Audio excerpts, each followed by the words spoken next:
All right, today we have another episode from the archives with one of my incredible guests. Enjoy.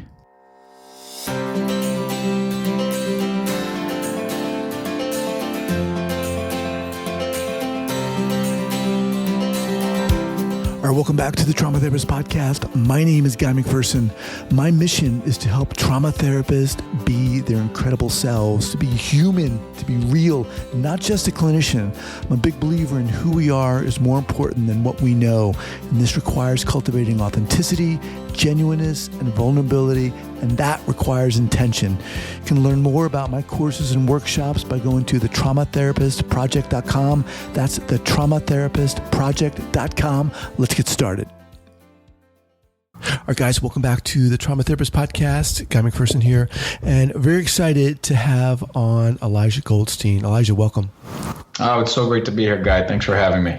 All right. So Elisha Goldstein is co-founder of the Center for Mindful Living in West Los Angeles and creator of the 6-month mentorship program, A Course in Mindful Living. He's a psychologist, speaker, and author who has published numerous articles, chapters, and blogs, including Uncovering Happiness, Overcoming Depression with Mindfulness and Self-Compassion, The Now Effect, How This Moment Can Change the Rest of Your Life, and co-author of a mindfulness-based stress reduction workbook forwarded by John Kabat-Zinn. He synthesizes the pearls of traditional psychotherapy with a progressive integration of mindfulness to achieve mental and emotional healing. Elisha also has a private practice in West Los Angeles, California. All right, Elisha, obviously just a little bit about you. Where are you from? Let's start out with that, and also share with our listeners where you're calling from as well. It's a very metaphysical question. I'll say I'm currently physically in Los Angeles, nice. and so this has actually been my home. I moved here when I was 3 years old. Wow. And my dad's a rabbi, and so he had a job out here, and so we moved out here, and I've been in different places, but ended up about 10 years ago back in Los Angeles. This is where I've kind of started to make some more roots again, and have my family here and all that. Nice. Okay. So, before we started recording, I asked you about a quote or mantra or something. You said you did have something. Why don't you share with our listeners what that is?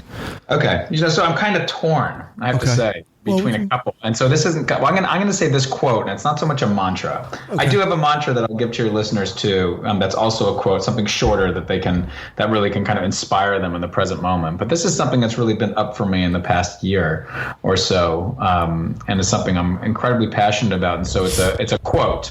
Okay. And it's been attributed to Albert Einstein. And many of your listeners may have heard this quote. And it was published in the New York Post in 1972. And I'll read it, and so we can kind of settle into it for a moment. So I just kind of invite everyone as I'm reading this to just take a moment and just soften their bodies, take a big deep breath, release, become present, and just kind of allow this to settle in and see what you notice as you're listening to this. It says, a human being is a part of a whole called by us universe, a part limited in time and space. He experiences himself, his thoughts and feelings as something separated from the rest, a kind of optical delusion of his consciousness. This delusion is a kind of prison for us, restricting us to our personal desires and to affection for a few persons nearest to us. Our task must be to free ourselves from this prison by widening our circle of compassion to embrace all living creatures and the whole of nature and its beauty. I like that one. Okay. Yeah, you had another one too? And so the other one, So the other one is by a 15th century Indian poet named Kabir that said, wherever you are, that's the entry point. Nice. Okay. Well, let's focus on one. Which one? Well, they're both heavy. So let's, So let's focus on the first one really. Okay. Because this one's really important and not talked about as much, particularly in my field, in the field of, let's say, mindfulness and psychotherapy, and even in psychotherapy around trauma in particular. There's more of a focus on healing the person, and it's more of an introspective type of thing, and so intrapersonal. And what this is saying is, we are far more interconnected than we know. or we realize day to day. We see ourselves walking around, and we're these separated physical forms. And as a result of that, we think we're actually separate from the people around us and the things around us. But the reality is, our brain is constantly monitoring our environments. And the moment it sees a person or it comes into a physical space, it has a particular reaction about, first, am I safe or am I not safe? Is this, and what kind of thing is this person inspiring in me, or this environment inspiring in me? And it impacts our brain's implicit decision making and how we're feeling in the particular moment. So we're completely interconnected with people and our environments. The kind of idea that we're separate is an optical delusion of consciousness, as he says. And why this is important is because most of us walk around, we've heard kind of in a state of autopilot, but kind of in a trance to some degree, without realizing, the impact of how our environments impact us, and how they can be a source of healing for us. They can inspire us to be more motivated to do things in respect to our health and well-being, or they can bring us down. And make us more lethargic, or keep us stuck in states of anxiety and depression, or at least add to that. So that sense is important to understand. Yeah, as you were reading that, I was thinking to myself, yes, I feel like that a lot, that disconnection. And oftentimes when, people are impacted by trauma or mental illness, that in turn is, perpetuates that kind of separateness, right? And that discontinuity. Let's jump off here. And how did you get into this field? How were you pulled into this, Elijah? It was, I've sort of in some ways always been a seeker, and I'll say that, just my upbringing alone. My parents divorced when I was 6. My mom eventually became a psychologist. My dad was a rabbi. And so I had that integration of kind of like psychotherapy and spirituality to some degree. But at the same time, I had my own pain and suffering and confusion. And it was, fast forward into my early 20s, and I was in San Francisco, and I was in the corporate world, and I was riding the .com high, and quite literally, during most of the time, kind of playing way harder than I was working. And so I was partying to an extent that was really abusive to my mind and body. And there's something kind of tugging at me, saying that there's something else here. I'm not getting it. And so I went away to a retreat down near Los Angeles in an area called Simi Valley. And there I met this guy who was kind of like a mindfulness teacher, and had a background in like kind of Kabbalistic thought, which is kind of Jewish mysticism. And it was there that he introduced me to the idea of kind of eating an orange in a particular way, mindfully. And so there I was, completely saying, like, sort of resistant, saying, I don't know what you're trying to, introduce to me here, but he's like, well, just kind of, give it a shot. And so he asked me to kind of settle into it and look at it and bring an attitude really of curiosity, and kind of let my judgments go for a second. And so I looked at it, and I saw the different, the colors of it and the dimples in it, and I started to peel it and saw the zest of it and the membranes and the actual orange itself. And then kind of he guided me to kind of bring it into my mouth and taste it with a sense of presence. And it was like the juice just spread throughout my mouth like I'd never experienced before. And he asked me how I was feeling in that moment. And I said, well, I feel really relaxed, more relaxed than I felt in quite a while. And so he asked me, what would the weeks and months ahead be like if I had more, not just more oranges in my life, but more, more of this type of presence. And, something kind of lit up in me in that moment. And it wasn't that changed my life forever, actually, but it planted a seed that was deep for me and I had been reading about mindfulness and meditation and Eastern stuff. This was before it kind of blew up in our culture, really. But this kind of the experience of it, like, impacted me way more. And so I inevitably relapsed in my old ways when I went back to San Francisco, but that seed was there, and it planted the seed that what I really want to do in life is help myself and other people become more present and move towards healing and happiness. And I went back to a school that integrated meditation into its curriculum, and that's when I came in touch touch with the idea of what most mattered to me was helping myself and other people also like experience the sacred aspect of life. And in order to do that, you had to be aware. So being a doctoral student, I had to get a research project somewhere going. And so I had people choose objects that were sacred or meaningful to them. And this could be just a memory, or it could be physical objects.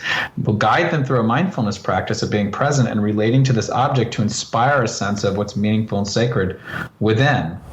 And that was then published in the Journal of Clinical Psychology. And from there, I met a really great friend of mine now and mentor, this guy Bob Stahl, and he and I inevitably went on to write. I got trained in mindfulness-based stress reduction, a wonderful 8-week program started by Jon Kabat-Zinn, and that has a ton of research behind it. And he and I eventually co-authored the book, the workbook, and from there I kind of inevitably sort of found my own voice and published a number of books around that and psychotherapy, around depression, overcoming depression with mindfulness self-compassion, and integrating the neuroscience into this. I'll say one thing before we kind of move on, which is what happened to me in that retreat was I came to understand something really important to myself. And what I came to understand, which is important for all the listeners here, was I never wanted to do anything unless I understood that it had some meaning and it made practical sense in my life. I didn't just do it because someone told me to do it. And so I really started to question things and wrestle with things. And I think that's what allowed me to begin to convey things in a very practical and meaningful way, because I first need to integrate that for myself. How do you define mindfulness? Mindfulness, just I think just the noun of it, of course, just means awareness. That's it. It's just simple like that.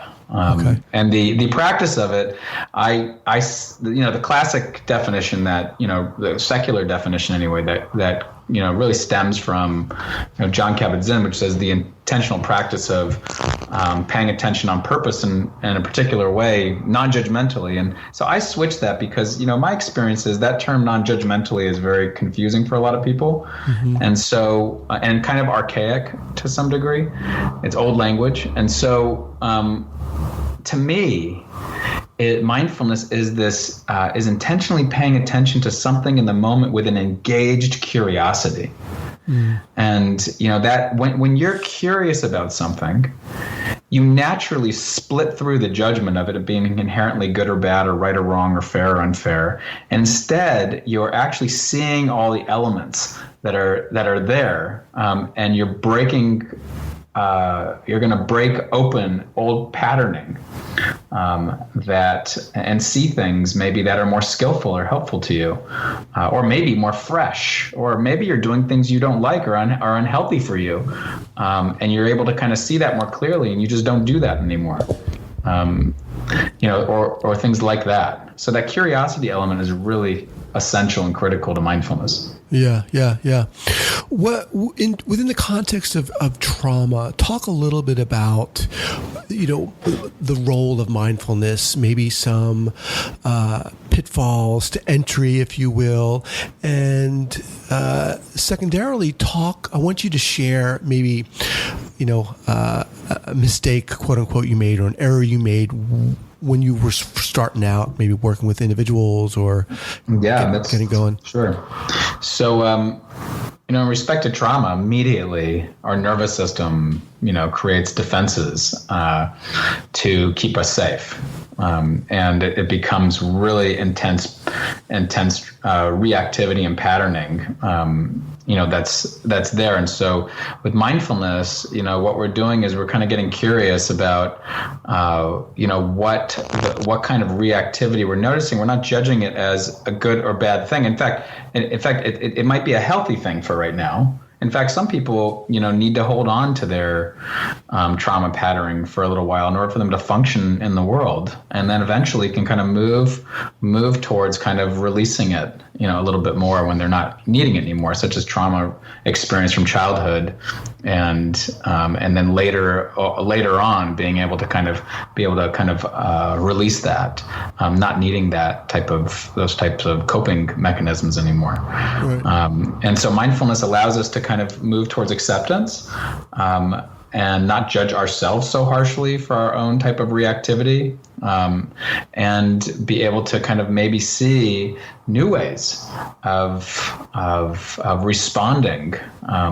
The classic quote from Viktor Frankl, kind of applies here, which is, and him, for those of you who are listening who don't know him, psychiatrist, Holocaust survivor, who said who's anyway been said to say by a guy named George Patakos, who said, between stimulus and response, there's a space. In that space lies our power to choose our response, and our response lies our growth and our freedom. I think when trauma happens, that space completely disappears. There's no space for that space. And so we kind of develop the faculty of kind of tapping into it, dipping our toes into it. And with trauma, we add in, on a scale of 1 to 10, if this is kind of hitting you on a 7, 8, 9, 10, let's not really go there. But if we can kind of dip our toes into it little by little, then we can begin to get more comfortable and be able to see and widen that space between stimulus and response, so we have a little bit more perspective about what's a healthy reaction towards other people or towards myself in this moment. One of the mistakes that I would say I made is having a large group of people and leading them through a classic body scan practice, and not really having the awareness that early on and this is kind of the issue with a lot of of meditation being kind of just thrown out there all over the place right now to some degree, is what happened to me was someone had to kind of rise up real fast after they were doing a body scan, and we got to the area around their hips, and they ran out of the room. And I went to connect with them, and they had, been raped and had sexual trauma, in the not too distant past. And that just completely re-triggered it for them. So, yeah. Yeah. Along those lines, what are some, and I say this because I just recently had on David Treleaven, who wrote the book Trauma Sensitive Mindfulness. And one of the questions I guess I want to ask you is, what are some of the concerns that, as a clinician or practitioner, you might see clients may have around moving into mindfulness?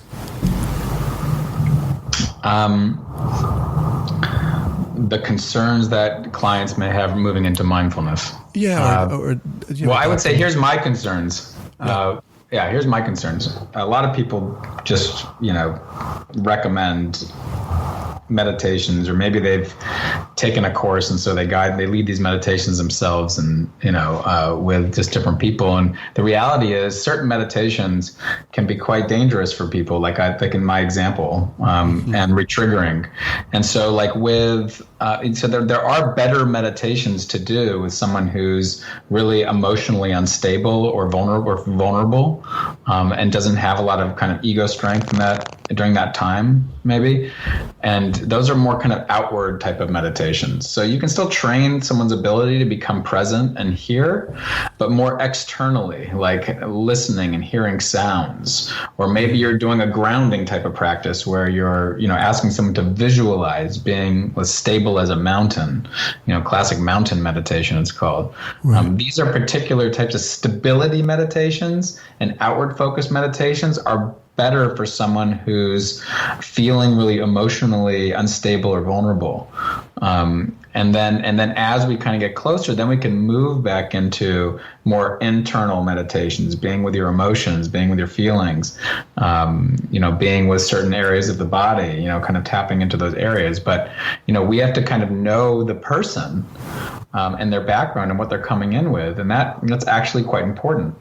And it's not going to be destabilizing for everybody necessarily. Everybody's different. But there is a danger to just throwing meditations everywhere and just allowing anyone to just kind of pick and choose, whatever It is, because there could be in this particular arena that you're coming from, in the arena of trauma in particular, is what I'm talking about. Elijah, what do you think it is about yourself that allows you to do this work? You know, in up front, you were talking about being in the corporate world, the dot-com era, and partying a lot. And here it's, I don't want to say the antithesis, but it's obviously different. And but what do you think it is that allows you to do this work so well, so effectively?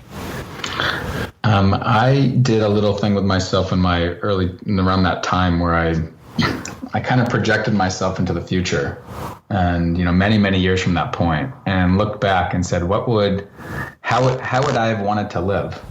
What would I have wanted to do? What am I going to look back and say at that time and say, yeah, I did it the way I wanted to do it, and in a meaningful way. And I think that set the course for this for me.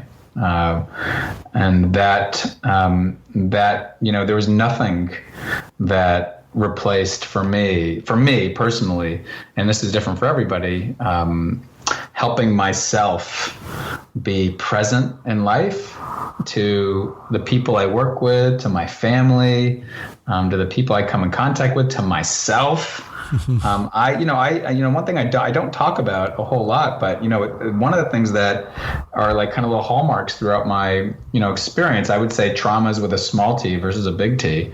I struggled with bouts of anxiety, growing up, and also depressed mood, and so And so I've had a lot of experience with the power of this around, let's say, insomnia, around panic attacks, around heavily embedded depressive or negative thinking, I would say, and the power of being able to shift, like physiologically, mentally, but also just in my body, my relationship to what's there, and what a powerful impact that's had about my ability to dip into more of an appreciative awareness for life, and what a powerful impact that's had on even my memories. And so I just see it's like the most meaningful thing I could do with my life personally, but also to share with and support people professionally in the road to healing and happiness. I mean, for me, I don't see anything more important than that, or more meaningful. And so I think that's what it is. And so, allowing myself to kind of just, and your question right now kind of just reprompts that for me. So thank you for that. Yeah, thanks for sharing that. I mean, I think a lot of our listeners, including myself, were raising their hands when you were talking about anxiety or depression or negative thinking and so forth. And, just kind of perusing your bio and your website and so forth. And obviously there's a lot going on. I mean, you have a lot of awesome books. And again, all this is going to be linked up here at the show notes page at thetraumatherapistpodcast.com. I'll have Elijah's books linked up here. One of the things I wanted to talk about was the Center for Mindful Living, and ask if you can kind of touch base on that and how that came about and what that is. That was my wife and I a number of years ago. It was actually kind of fun. We were renting a space and doing individual therapy with people, and we always had the dream of opening a center together. And to me, it goes, we wanted to open a center that integrated mindfulness and psychotherapy, and just kind of be that in Los Angeles. It's a physical center, and we wanted to put classes in there and do workshops and various things like that. And so inevitably, just serendipitously, we got sort of out. We got kind of, I wouldn't say really kicked out, but it was a woman who was, running her own kind of center and really needed the space for her interns more than for our rental obligation that we have with her. And so she asked if we can kind of find another place. And so that just allowed, that's one of those examples of something that might seem bad, but turns into a really good thing. Right. So it's always good to just be aware of this. I just don't have a million examples like that, and so we said, okay, this is our opportunity. And so we decided to find a whole space that has like a large room for groups and classes and various rooms for therapists and our own space and, kind of allow that dream to come alive. And so at the center right now, the physical center, we have our individual work. We have other therapists there. We have workshops and classes that we put on, more like evidence-based ones, typically around like mindfulness-based cognitive therapy, mindful self-compassion. We have mindful family classes. My wife and I, because we have a young family ourselves, 3 boys, wow. 3 like very intense boys. We do things like, put on mindful family retreats, and in like Costa Rica. And so, so we kind of integrate the center, family classes, retreats, but the biggest thing, that's the physical center, but the biggest thing is really kind of sending this out globally and allowing relationships to form with people and helping people find other inspiring people and relationships who want to live this way in accordance with, let's say, mindfulness, or what I call mindful living, and for more sustainable well-being. And so we also provide programs that people go through and they connect with each other all throughout. And the hope and what we've seen is that people actually create relationships with each other and with ongoing mentors, and so they can make this stuff come alive in a real way in their life. So before we were recording, you talked about a 6-month program. Is this what you're talking about, or is that something else? That is the 6-month program. The reason I created a 6-month program was because all the other programs that are available out there, which is really wonderful, a lot of like 8-week type programs, typically always, forever, everyone always has said at the end of those programs, okay, well, that was a good taste. What now? Right. And so then the community goes away, and then so people's practice typically goes away. So something that's longer was important for people to really create more sustainability with their informal and formal practice. And then also, to me, again, this comes back to the Albert Einstein quote that we, initially started with, to help them create these relationships, because these relationships are going to be inevitably what is going to play on their brain's implicit decision making. It's going to be more naturally inspiring to them, these inspiring social cues that they have more that are more alive in their environment, and even virtually, by the way. It doesn't have to be in person, but even more contact with people who are inspiring to them will remind them and give them the fuel and motivation to bring this into their life, which all the correlates around mindful living, all has correlates with happiness. And so that's why I say sustainable happiness. Nice. Okay. So that's the Center for Mindful Living, and I'll have that linked up here at the show notes page. Now, if someone wanted to kind of jump in and read a book of yours, which one would you recommend that would be a good kind of jumping off or starting point for them? Well, it depends what they're looking for, but what I consider to be my most kind of in-depth work is Uncovering Happiness, and the reason being, and even though the tagline is Overcoming Depression with Mindfulness and Self-Compassion, it's more of a book around kind of resiliency and living well. It's more of a book around sustainable happiness, really, and I the thing that's discussed in there, that's discussed more so than in other books, is the science and practice around play, and why play is so important for our own resiliency and also our own integration around our learning and memory, in life. And so we talk about these various aspects of around how chronic stress over time and depression impacts the brain, and what we know about how we can shift the brain in particular important ways that can mediate those effects. And so that's what Uncovering Happiness is really about. So it's a very practical guide, that integrates neuroscience, mindfulness, self-compassion, play, and all of this in a really rich soup to read. Nice. Yeah. So if in kind of putting myself in the position of our listeners here, a lot of whom are, trauma workers of various kinds, or even people just starting out on their trauma-informed journey, would that be a good book to kind of get if they wanted to begin to develop a mindfulness practice? I think it'd be a beautiful book to get and make come alive in your life. Yeah. All right. Yeah. So as we close out here, how about a book recommendation for our listeners, whether trauma related or mindfulness related or not? What would you share? Yeah, there's so many wonderful books out there, but I'm going to share the Anam Cara book by John O'Donohue. And this is a book that's around the importance of relationships. But it's about understanding. It's like ancient teachings and stories from the Celtic tradition around kind of connecting with soul friends. It's around connecting with something greater than yourself, finding silence in life, and it's really a book about your heart.